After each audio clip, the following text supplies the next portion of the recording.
bachcho, let's read the question. In what way we can check soil erosion from wind action in dry region? कि किस तरीके से हम check कर सकते हैं फिर विंड सॉइल इरोशन को विंड के एक्शन से ड्राई रीजन में। तो सॉइल इरोशन मतलब क्या होता है, जो टॉप लेयर होती है सॉइल की, उसका हट जाना। अब यहाँ पे किस वजह से हटने की बात हो रही है, विंड की वजह से। अगर हवा की वजह से जो सॉइल हट जाती है टॉप मोस्ट लेयर की ड्राई रीजन में, उसको किस तरीके से रोका जा सकता है।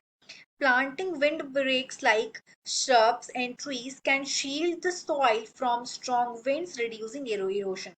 कि अगर हम लोग प्लांट कर दें तो ये इसकी वजह से विंड ब्रेक को प्लांट कर दें, जैसे कि श्रब्स हो गया, ट्रीज हो गया, इसकी वजह से सॉइल में क्या लग जाएगी, शील्ड लग जाएगी, और स्ट्रॉन्ग विंड की वजह से इरोशन को रोक सकते हैं।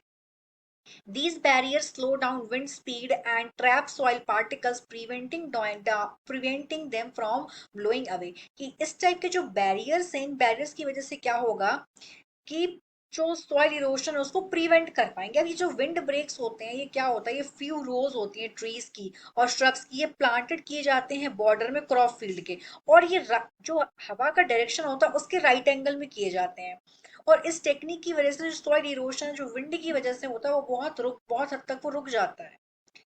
Proper land management techniques such as contour plowing and cover cropping also help anchor the soil and minimize wind erosion in dry regions.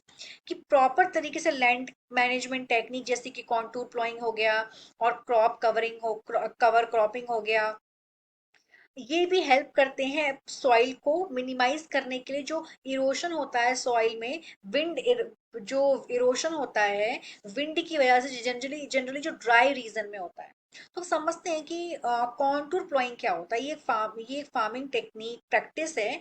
इसमें क्या होता है, जो यहाँ पे प्लंग की जाती है लैंड में, मतलब अलोंग द कॉन्टूर लाइन में, कॉन्टूर लाइन के अलोंग अलोंग में की जाती है। और ये जो कॉन्टूर लाइंस होती हैं, ये एक्ट करती हैं वाटर ब्रेक की तरह। और जब वाटर ब्रेक की तरह एक्ट करती हैं तो ये प्रिवेंट करती हैं कि जैसे कोई डेवलपमेंट नहीं हो पाए गोलीज का या फिर रील्स का।